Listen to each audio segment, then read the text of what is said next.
दोस्तों, बड़ी आधी चल रही है, हम लोग आधी में हैं। कितने मेहनत से वीडियो बनाते हैं आप लोग, तो लाइक सब्सक्राइब नहीं करते हैं। कम से कम लाइक सब्सक्राइब कर लीजिए। आप लोग जैसे शॉर्ट वीडियो पर आप प्यार दुलार दे रहे हैं, ऐसे लॉन्ग वीडियो पर अपना प्यार दुलार देते रहिए। आप लोगों को अच्छा लगे तो लाइक सब्सक्राइब ज़रूर कीजिए। आप लोग कैसे हैं? स्वस्थ होंगे, मस्त होंगे, अपने काम में व्यस्त होंगे।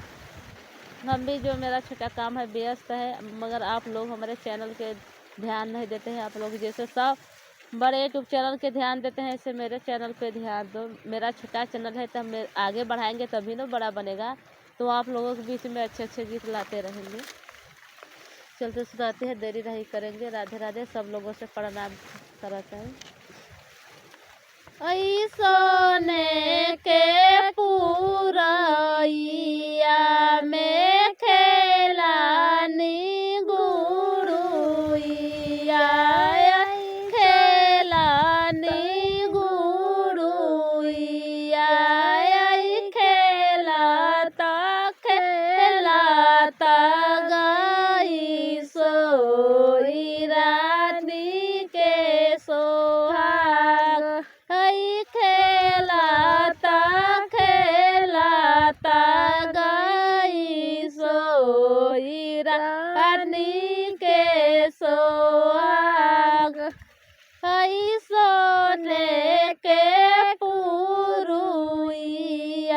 में खेलानी गुड़ुइया, खेलानी गुड़ुइया, खेलाता खेलाता गई सोई रानी के सोहाग।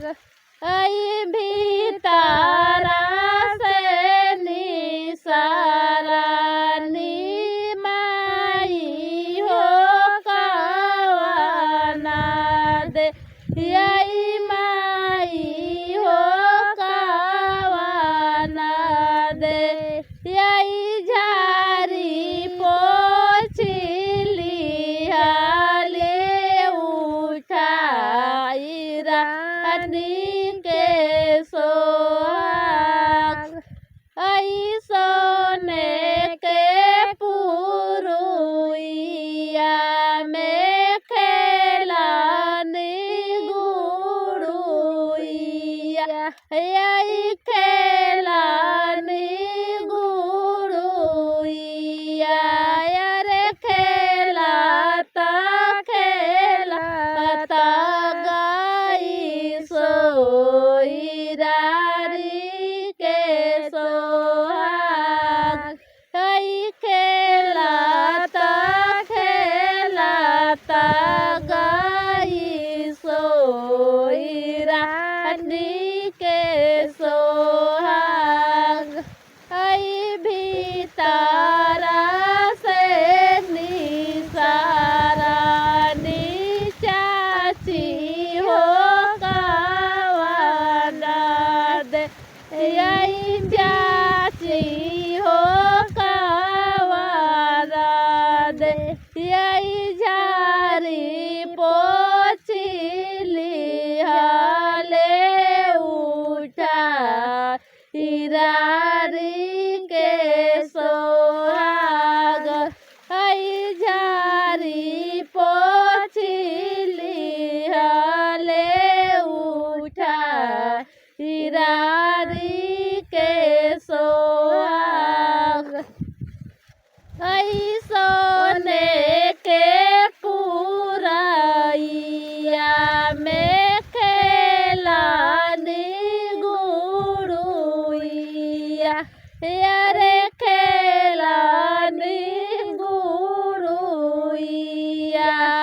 रे खेलाता खेलाता गई सोई रानी के सोहाग।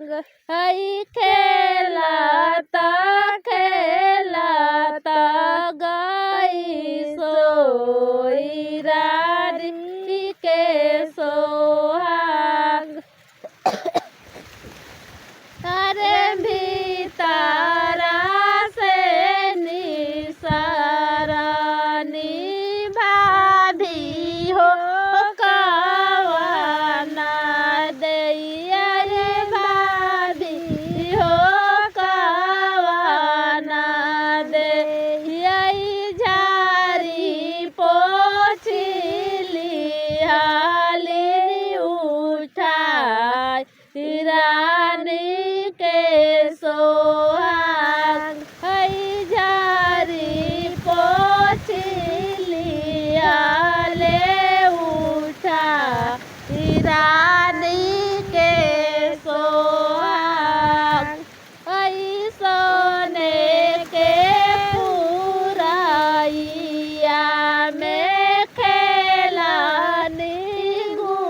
हरी के सोहाग हई खेलता खेलता गई सो इरारी के सोहाग।